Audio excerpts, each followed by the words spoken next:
Ambedkar Jayanti 2018. All you need to know about architect of Indian Constitution. B.R. Ambedkar can easily be remembered as the father of the Constitution of India and the man who fought for the oppressed in the country. On Saturday, April 14, 2018, India would be celebrating the 127th birth anniversary of Bhimrao Ramji Ambedkar. Popularly known as Babasaheb, he was an Indian jurist, economist, politician and social reformer who inspired the Dalit Buddhist Movement and campaigned against social discrimination against untouchables since he was a Dalit too, and also supported the rights of women in labor. However, Ambedkar's importance in Indian history cannot just be limited to a person who championed for the rights of the poor, downtrodden and lower caste people. He can easily be remembered as the father of the Constitution of India and the man who fought for the oppressed in the country. He was the principal architect of our Constitution and a founding father of the Republic of India. Dr. Babasaheb Ambedkar is a young Purush, man of the era, who lives in the hearts and minds of crores of Indians. His life is characterized by unmatched determination and a firm commitment towards social justice.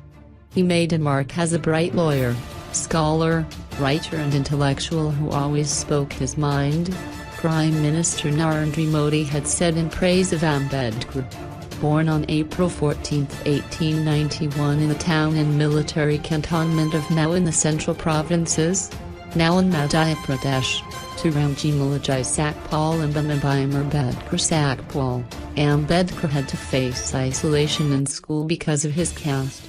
Ambedkar was born into a Parlomer, Dalit, caste, who were treated as untouchables and subjected to socio-economic discrimination. His ancestors had long worked for the army of the British East India Company, and his father served in the British Indian Army at the Mau cantonment.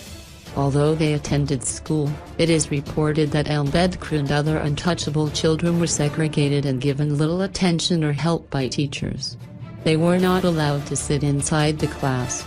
When they needed to drink water, someone from a higher caste had to pour that water from a height, as they were not allowed to touch either the water or the vessel that contained it. This task was usually performed for the young Ambedkar by the school peon, and if the peon was not available, then he had to go without water. He described the situation later in his writings as no peon, no water. However, despite facing all hardships, Ambedkar, in 1897 became the only untouchable enrolled at Elphinstone High School. In 1906, when he was about 15, he got married to 9-year-old Ramabai. Ambedkar pursued a degree in economics and political science from Elphinstone College, University of Mumbai, and then completed his master's in economics, major at the Columbia University, and Doctor of Science in Economics from London School of Economics with the help of a scholarship. Ambedkar went on to work as a legal professional. In 1926, he successfully defended 3 non-Brahmin leaders who had accused the Brahmin community of ruining India and were then subsequently sued for libel. While practicing law in the Bombay High Court, he tried to promote education to untouchables and uplift them. His first organized attempt was his establishment of the Central Institution Bahishkrit Hidakarini Sabha, intended to promote education and socio-economic improvement, as well as the welfare of outcasts, at the time referred to as depressed classes. For the defense of Dalit rights, he started many periodicals like Muknayak, Bahishkrit Bharat, and Equality Janda. After India attained independence in 1947, Ambedkar accepted Congress' proposal to serve as the country's first law minister and what was appointed chairman of the Constitution Drafting Committee on August 29, 1947. On November 26, 1949, the Constitution was adopted by the Constituent Assembly. Babasaheb viewed the Kshatras as Aryans and rejected the Aryan invasion theory, which depicts scenarios around the theory of an origin from outside South Asia of Indo-Aryan peoples. On December 25, 1927, Ambedkar publicly condemned the Manusmriti for justifying caste discrimination and untouchability and led thousands of Dalits and burnt copies of the text.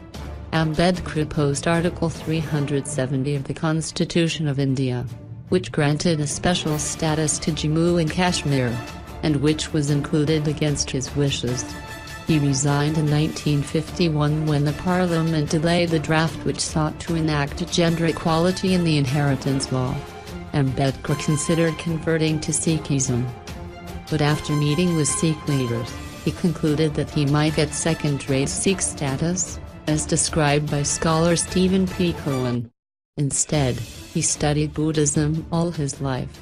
Around 1950, he devoted his attention to Buddhism and traveled to Sri Lanka to attend a meeting of the World Fellowship of Buddhists.